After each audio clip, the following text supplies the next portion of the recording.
If I was in a movie theater and then I fell asleep and then I woke myself up from my own loud snore, I would just walk out mid-movie out of pure and utter embarrassment. So to the guy who did that at my screening, I don't blame you.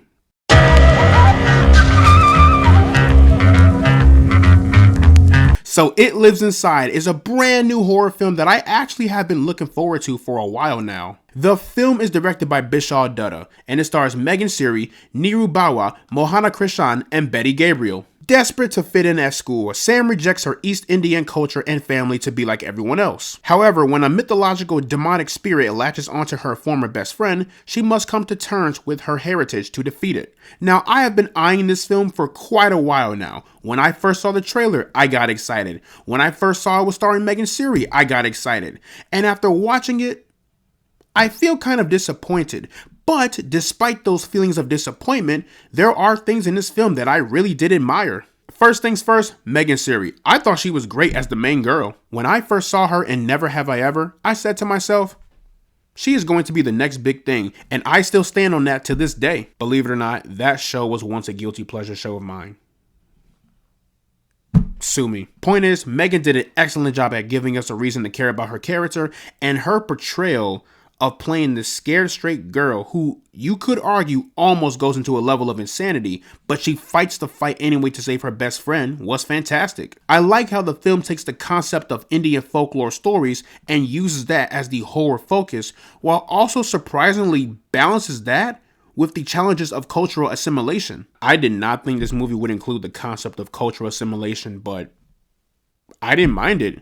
I think my only issue with that concept, and along with the concept of the Indian folklore stories, is that I feel like the film doesn't take it any further. Like, I feel like we've only scratched the surface level. The film definitely could have did more with both of these concepts, but they just didn't. Now, maybe that is a nitpick, but it's just what I think. This movie has some great moments of tension, and despite those great moments, that was not enough to make up for the lack of kills in this film. So not to be the breaker of bad news or to rain on anyone's parade, but this film only has one kill from what I remember. For a horror film, that is insanely low. Like, when I walked out of the theater, I said to myself, did this movie lie to me? Because the way the trailers were set up, I'm thinking bodies were going to be dropping left, right, and center, but only one person died.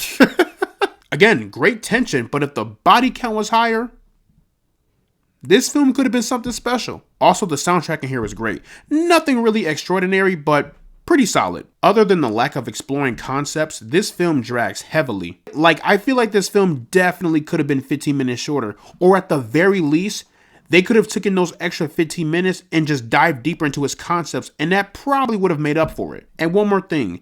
This film makes our main girl Sam make a very idiotic choice in the beginning of the film. I thought the choice they made Sam do in this film was just so stupid because look, if your friend comes to you and he or she is clearly distressed, right, and in dire need of help, the last thing any real friend would do is call them a psycho and release a demonic entity into the world. Once you see the film, you'll know exactly what I mean. But the point is, I thought that choice for Sam was dumb, and it just made her look more moronic than strategic. In the end, It Lives Inside was an okay film, and unfortunately, less than what I expected. I wanted this film to be more. Now, I don't know if the director wanted to play it safe or not, but I just wish he had taken more risk with this movie. So, plugging It Lives Inside into the rank system, I am placing this one into the pass zone. Also, this is going to be very random.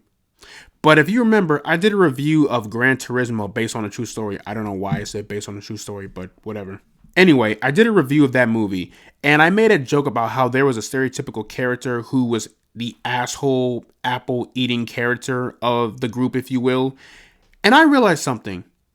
The guy who played that asshole apple-eating character was also in Never Have I Ever. And he was literally one of the main characters. And I don't know why my brain didn't click with that when I first saw the film. Oh, Paxton. What a guy. But yeah, that is pretty much my review for It Lives Inside. Let me know down in the comment section below what you guys thought about It Lives Inside. Did you love it? Did you hate it? Was Never Have I Ever one of your guilty pleasure shows? Whatever you thought, let me know down in the comment section below. And as always, guys, leave a like and subscribe if you want to see more. And I will see you all in the next one. After working up the nerve, almost equal in size, I walked around with the iron for any wrinkle in time. I paid a piece of my mind for every nickel and dime, but never less than a 5 and never slept on a job. A killer crept on your squad, yet never left the garage. When your guide was close enough to see the flesh of his eyes. Get to the button and press, it's what the message advised. What's a threat behind the vest is where the testament